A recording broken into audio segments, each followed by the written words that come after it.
Millionaire betrays his black. Secretary wife regrets it when she returns richer than him. Hey, beautiful souls, welcome back, or if you're new here, I'm so glad you found this story today. What you're about to hear is not just a love story. It's a journey of passion, betrayal, heartbreak, and redemption. It's powerful. It's emotional. And it just might stay with you long after it ends. So grab a drink, get comfortable, and please don't miss a second. Trust me, the ending will surprise you. Before we dive in, let me know in the comments, where in the world are you watching from? I love seeing how far our little storytelling family reaches. Now, are you ready? Because this is the story of a love lost and a queen who rose from the ashes. Jason Blake, a 30-year-old white millionaire and the formidable CEO of Blake Enterprises, had built an empire with stone determination and steel resolve. Yet behind his designer suits and the city skyline that bore his name lay a man shackled by loneliness. Power came with noise, boardroom battles, champagne meetings, camera flashes, but none of it quieted the echo inside his penthouse. None of it warmed the chill in his king-sized bed. That emptiness deepened the day Amara Collins walked into his glass-walled office, her presence slicing through the sterile silence like sunlight in winter. She wasn't just beautiful, though her glowing skin, soft curls, and deep, soulful eyes made the room forget to breathe. She radiated a quiet command that no resume could capture. Amara was sharp, poised, and moved with a grace that made time itself slow when she entered a room. Jason had seen 100 secretaries before her, but none who looked at him like a man instead of a legend. None who challenged him with thoughtful insights during meetings, or who called out his missed details with a firm but respectful tone. She intrigued him, not just with her charm, but with her fearless intelligence, the kind that didn't bow to wealth or titles. At first, it was the thrill of curiosity. Glances, exchanged across the mahogany, conference table, hands brushing when passing files, her laughter echoing after his dry jokes during late-night work hours. But curiosity soon blurred into something else. One rainy evening, with thunder rolling across the skyline and city lights flickering like candles, Jason invited her to stay late and finish a quarterly presentation. She agreed.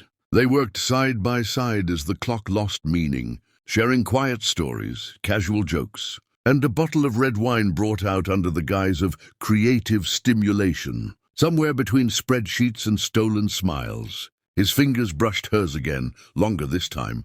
Her eyes met his, questioning, flickering with both curiosity and hesitation. "You don't have to," he murmured, barely audible over the hum of rain. "But I want to," she whispered, as if giving herself permission. And in that suspended second, years of restraint collapsed. The office walls became invisible, rules and titles forgotten. As they found themselves alone in the chrome-paneled elevator, her breath hitched when he stepped closer. "Tell me to stop," he said, giving her a final chance. But she didn't. Instead, she closed the distance, her hand reaching up to his jaw, and their lips met with the heat of all that had been denied. The kiss was not rushed, but aching. The kind of kiss that confesses everything: desire, fear, longing, and the undeniable truth that something irreversible had begun. His hands cradled her waist as though she were fragile, a secret worth protecting, while her fingers curled into the fabric of his shirt. Anchoring herself in this moment, they both knew could change everything. As the elevator hummed its mechanical lullaby, time seemed to stop, as if the world dared not interrupt what fate had orchestrated. That kiss didn't just ignite something between them. It cracked open a door neither of them could close again. And in that electric silence after their lips parted, when their eyes met again, both knew they'd stepped into dangerous, uncharted territory. Jason, the man who had everything, had just tasted something he couldn't buy, control, or even fully understand, and it terrified him as much as it thrilled him. Amara, who had always played by the rules, now found herself on the edge of a game that could break her heart or transform her life. As the elevator dinged to a stop and the doors slid open, they stood still, breathing heavy in the charged quiet, silently aware that nothing would ever be the same again. As the elevator doors opened and the weight of reality returned, Neither Jason nor Amara spoke, but something unspoken hung between them, an invisible thread that now bound their hearts in fragile intimacy. In the days that followed, the air between them buzzed with tension, unspoken glances filled with memory and anticipation. Jason, typically a master of poise and distance, found himself restless in boardrooms, distracted in meetings, constantly waiting for that next moment alone with her. He began creating them, extended planning sessions that bled into the evening, fabricated out-of-town conferences just to spend uninterrupted time with her. Their world became a beautifully crafted, lie tucked between conference calls and calendar invites. He whisked her away to remote coastal villas where the world felt far away, where he cooked her breakfast, shirtless in sunlit kitchens, and traced love letters on her back with his fingers as she lay on silk sheets. At night, beneath the glow of moonlight on yacht decks, he told her things he never admitted to anyone. His fear of dying alone, his guilt over choosing ambition over his soul, his hatred for the version of himself the world praised but he no longer recognized. "You make me feel human," he whispered one night, holding her hand as waves kissed the sides of the boat. "When I'm with you, I remember who I was before the suits, the stocks, the silence." Amara listened, heart tender and cautious, touched by his vulnerability, yet haunted by a voice inside that warned her not to fall too fast. Still, when he leaned over the dinner table one candlelit evening, brushed a curl from her cheek, and said, "You're my peace, Amara, my only peace," her walls cracked. She wanted to believe this wasn't just a fling, not another temporary distraction for a man who had everything but didn't know how to keep love. She wanted to believe that he saw her, not just her beauty, but her soul, her fire, the dreams she tucked away in journals and quiet prayers. And when they danced barefoot in the rain on a villa rooftop, his arms wrapped around her waist, her head resting on his chest, she thought maybe, just maybe, she had found something real in the most unreal of places. But even in their private paradise, shadows loomed. Jason's phone would buzz with calls from board members, his mood sometimes shifting when his father's name appeared on the screen. He rarely introduced her to his world, and when they crossed paths with colleagues during chance encounters, he would pretend she was just staff. Each time, Amara smiled politely, but her heart pinched. "Why do we have to hide?" she once asked, lying tangled in sheets beside him as morning light filtered through gauzy curtains. Jason sighed, tracing circles on her shoulder. "Because this world isn't fair to love that doesn't fit its boxes," he replied, eyes clouded with a storm he couldn't explain. She stared at the ceiling, wondering if love needed to be hidden. Was it truly love, or something less sacred, more selfish? Still, her fingers found his, and she stayed because, in the quiet, he made her feel like the center of his universe. He kissed her not with hunger, but reverence, as if each moment could be their last. And every whispered, "I need you," made her believe he meant forever. There were nights when they lay beneath stars in places without names, and she imagined a life where she wore a ring that didn't have to be a secret, where she walked beside him in daylight without fear. But those dreams were always clouded by reality. One night, after a weekend at a private island, Jason sat by the fire, silent. Amara watched him, sensing the war inside him. "You're thinking again," she said softly. "Always," he replied, then looked at her with eyes heavy with something more than exhaustion. "You deserve a better world than the one I can give you right now." She touched his cheek, voice steady. "I don't need the world. I just need truth." He pulled her into his arms as if trying to protect her from a storm that hadn't yet arrived. And in that moment, wrapped in his embrace and hope, she chose to believe that love, even in hiding, was still worth the risk. For a time, Amara let herself live inside the dream because Jason made it feel real. He silenced the world long enough to kneel on one knee beneath a cascade of rose petals in a Tuscan vineyard bathed in golden sunset, his trembling hand holding a diamond ring that caught the light like starlight. His voice cracked when he said, "Marry me, Amara, not in secret, not in shadows. I want the world to know who holds my heart." Her breath caught, tears brimming as she whispered yes, the vineyard erupting in applause. from the few close staff. He'd flown in to witness their moment. Their wedding followed. Months later, a breathtaking symphony of elegance and defiance. Vows exchanged beneath a glass canopy of orchids, her dress sculpted like poetry, his eyes never leaving her as he promised a forever they both ached to believe in. Photographers captured their first kiss as husband and wife, beneath a cascade of flower petals, and headlines lauded the bold union of the powerful CEO and the striking beauty who had once been his secretary. It felt like a fairy tale rewritten, race, class, legacy defied by love. But when the lights dimmed and the guests faded, shadows returned. Jason's boardroom grew colder, not because of profit margins, but whispers. Executives raised brows. Old investors began to withdraw. "You're risking reputation for romance," one muttered in a corridor. His father, greying and bitter, offered him a scotch and a sneer. "She'll never be one of us, son. You've made your point. Now fix it." Jason tried to shield Amara from it all, smiling in public, holding her hand tighter, pretending indifference to snide. Remarks and dinner, party exclusions, but something inside him began to erode. The man who once cradled her in moonlight now sat at the edge of their bed, phone in hand, back turned. He worked late again, not to be with her, but to escape the weight of them. He withdrew from their shared laughter, her touch, the safe silence they once found in each other. Amara noticed every fracture, his hesitation to introduce her at elite functions, the new reluctance in his kisses, the cold apologies in his absence. When she asked what was wrong, he only shook his head. "It's just business, love, stress." But stress doesn't flinch when you reach for a hand. Stress doesn't look through you like you're made of glass. She began waking to empty sheets and wine glasses still full from dinners uneaten. The home they once filled with warmth grew cavernous. And then, one night, she returned from a weekend retreat with her friends, an attempt to give them space, to find him waiting in the living room. Suit still crisp, eyes distant. A folder sat on the table like a silent grenade. "What's this?"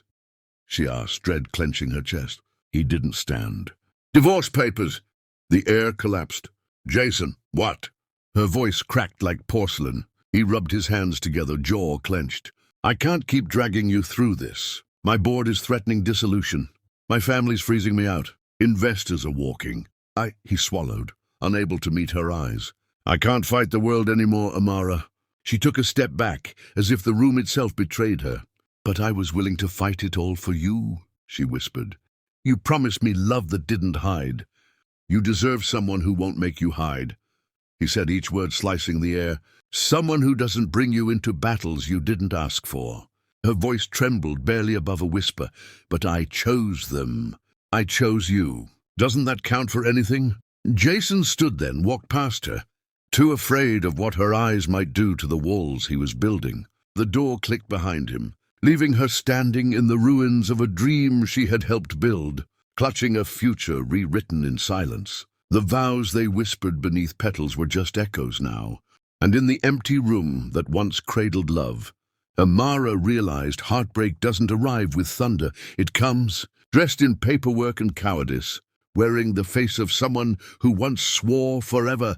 The silence Jason left behind didn't just echo in Amara's apartment. It roared in her chest like a storm with no end. For days she couldn't move. The rooms around her still smelled like him. The memories clung to the walls like ghosts, and every forgotten sweater or wine glass felt like a wound left open. But heartbreak, though cruel, can be a crucible. One morning, she stood in front of the mirror, eyes swollen from grief, and whispered to her reflection, "You survived before him, you'll rise after him." She packed her life into 3 suitcases, left the keys on the marble counter, and flew to Atlanta where no one knew her story, just her name. The pain traveled with her, a quiet passenger in cabs and sleepless nights, but she began again. At first, she rented a modest apartment downtown, with peeling walls and noisy neighbors. She ate instant noodles, taught herself code, branding, and design between long nights and job rejections. But her vision was fire, and her hunger was louder than her heartbreak. Amara started with freelance gigs, late-night strategy calls, and small business clients. She turned logos into legacies, stories into sales. Within a year, she launched Collins Creative Strategies, her own firm. It was born from brokenness, but built with brilliance. Clients began to notice, first locally, then nationwide. She became the name whispered in high-end corridors. The woman CEOs trusted with their rebrands. Her story was not about revenge, it was about rebirth. And then came Elijah. He walked into her office one rainy Thursday, dripping water on her polished floors and offering a sheepish smile.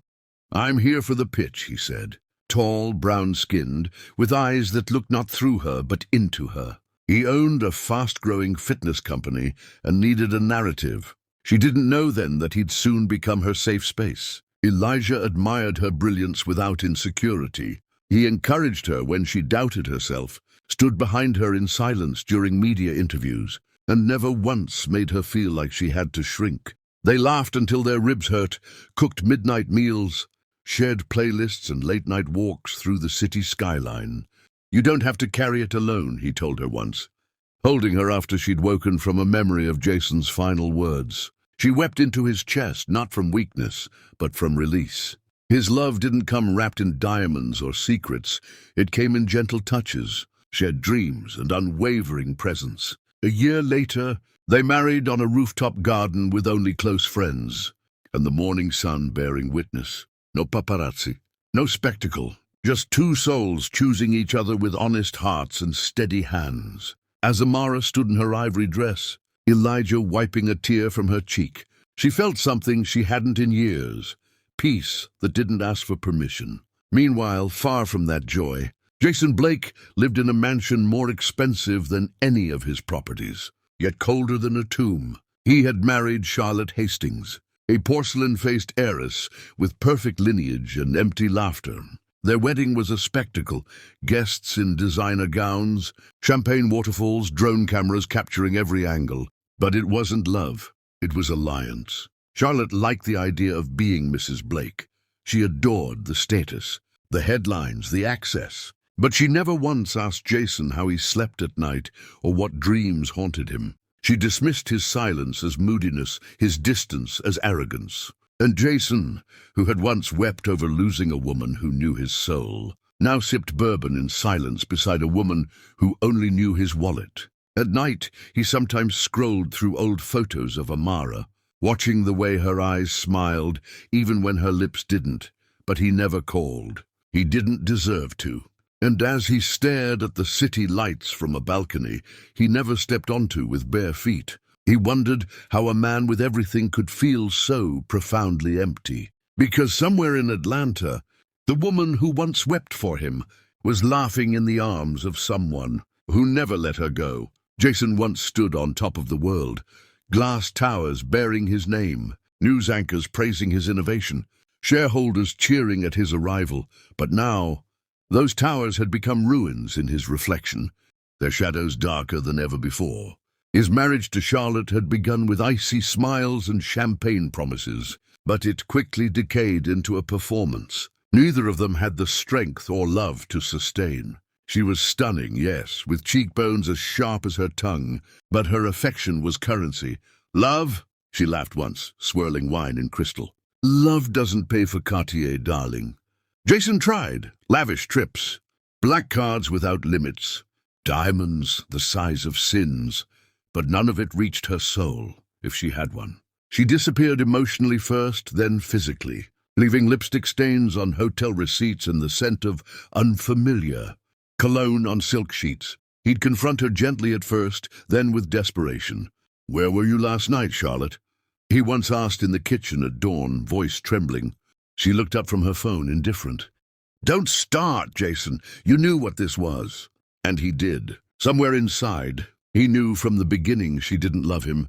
She loved what he represented. But admitting it now was like watching his own hands light the match to everything he built. The more he spent trying to fill the void she left, the deeper it grew. Meanwhile, Blake Enterprises, once a titan in tech and branding, began to rot from the inside. Bad deals, hasty decisions, and the distraction of emotional chaos turned board meetings into battlegrounds. Investors started whispering, then retreating. Stocks plunged. Lawsuits emerged from former partners. Whispers of bankruptcy became screams. Jason tried to hold the foundation together, but his hands were no longer steady. They were tired, guilt-ridden, distracted by regrets that wore Amara's smile. Charlotte drained the last of the liquidity from his private accounts and vanished into the wind, leaving only a note scrawled in cursive. "Thanks for the lifestyle. Try loving smarter next time." Alone in his penthouse, he stared at the empty safe, the blinking cursor of rejection emails, and his trembling reflection in the bathroom mirror. "What have I done?" he whispered into the silence, and the silence whispered back, "Everything you said you'd never do." The media pounced like vultures. Millionaire maverick collapses. From mogul to miserable. Jason Blake's fall from grace. Headlines painted him as reckless, foolish, blind. Reporters camped outside the office that once hosted global executives, now with bankrupt taped on the doors like a scarlet letter. Friends vanished like smoke. Invitations stopped arriving. The world he'd once commanded now turned its back, and Jason wandered through his own company's ruins, a ghost in a graveyard of glass and regret. The court-ordered auction of Blake Enterprises arrived on a grey Thursday. He sat in the back row of the marble-floored hall, hiding behind dark glasses and a silence thick with shame. Rows of bidders lined up, men in tailored suits, women with portfolios, vultures in velvet. He felt sick. Every lot was a memory. The lobby chandelier he installed for Amara, the desk where he once kissed her hand, the building where he first realized love could be real, now sold off in fragments like bones. The announcer's voice echoed indifferent. "Lot 12, opening bid." Jason's pulse pounded. He was too numb to feel the full ache. He slumped in the chair, head down, unaware of the hush that fell as a sleek, black Rolls-Royce Phantom pulled up outside. Cameras shifted. Murmurs rippled. He looked up only because the silence felt strange. And that's when he saw them. The doors opened slowly. A stunning black woman stepped out, power in her posture, grace in her walk, success dripping from her smile. Draped in elegance, confidence shimmering around her like perfume. On her arm, a tall, handsome man stepped out beside her, holding the door for her like she was royalty. Amara, his Amara, only she wasn't his anymore. She had returned, but not as a memory, not as a lover, as a legend.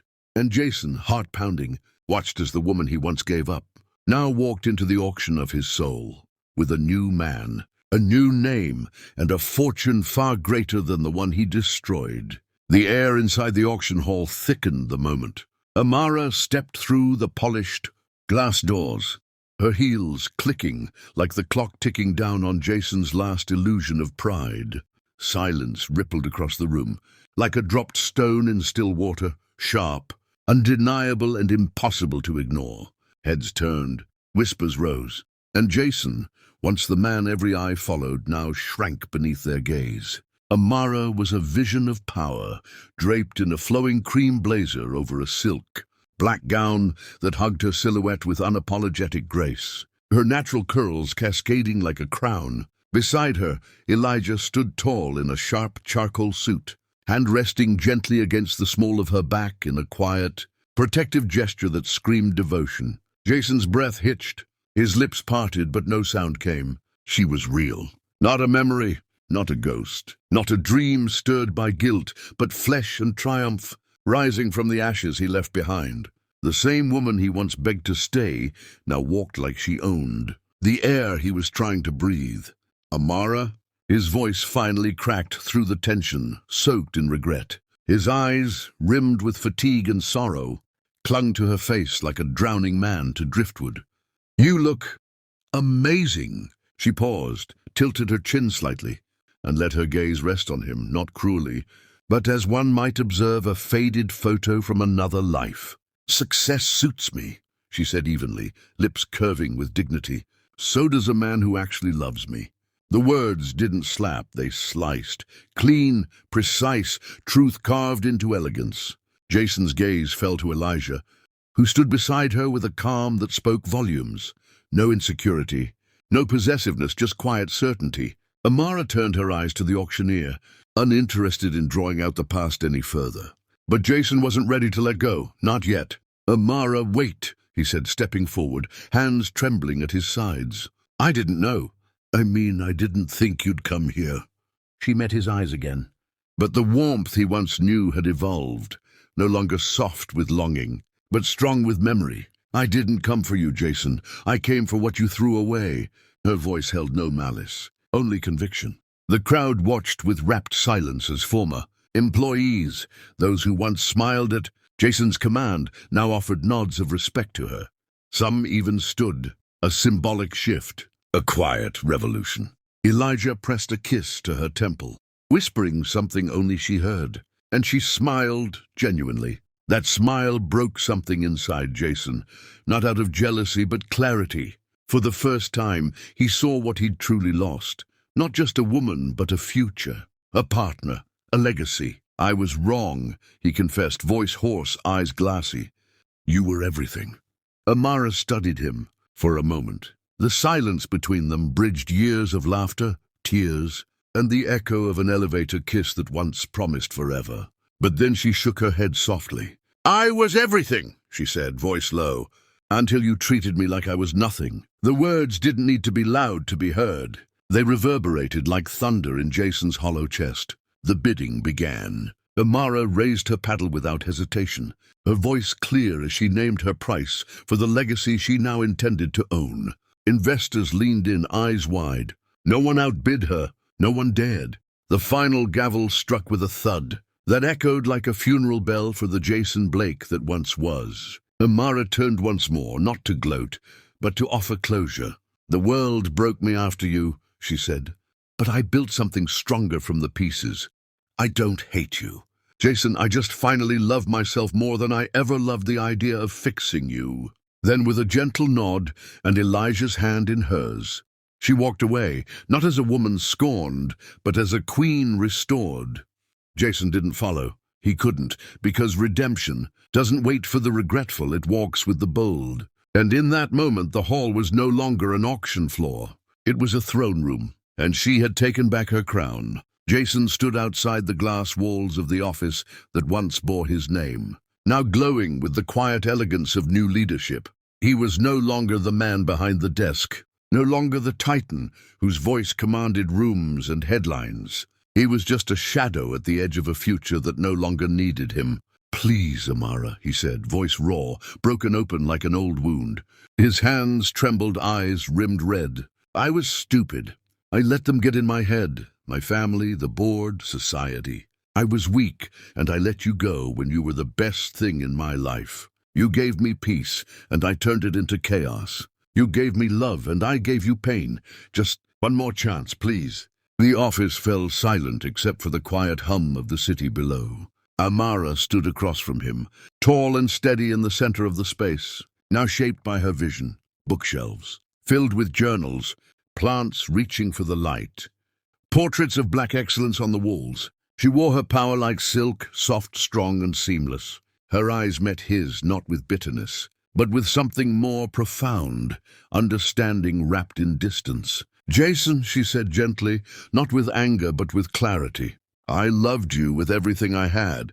I believed in you. I believed in us. I gave you a heart that had never been broken, and you shattered it like it was glass beneath your feet.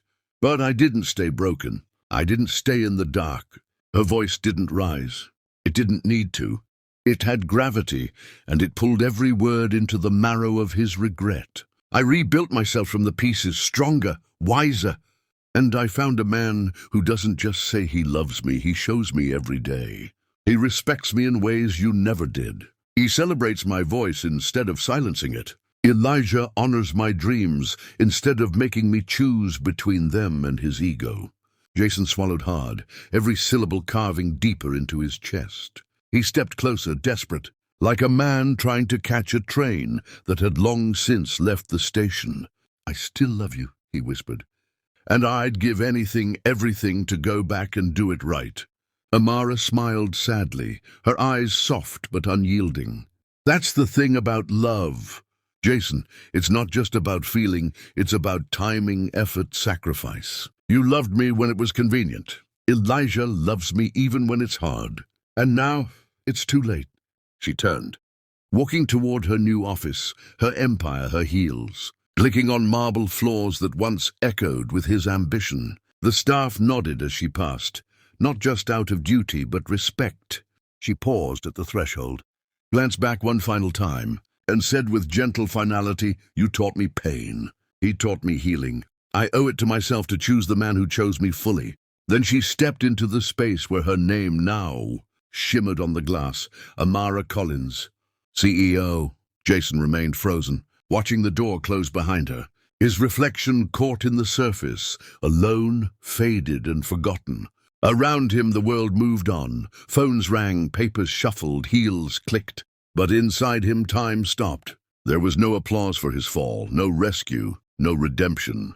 Just silence and the sound of his heart acknowledging, for the first time, the finality of her goodbye.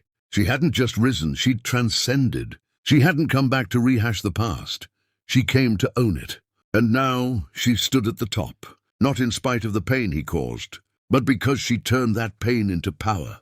Jason lowered his head and walked away, not as a villain, not as a hero, but as a man who finally understood what he lost. Not just a woman, but the version of himself that might have been saved, if only he'd chosen love over pride.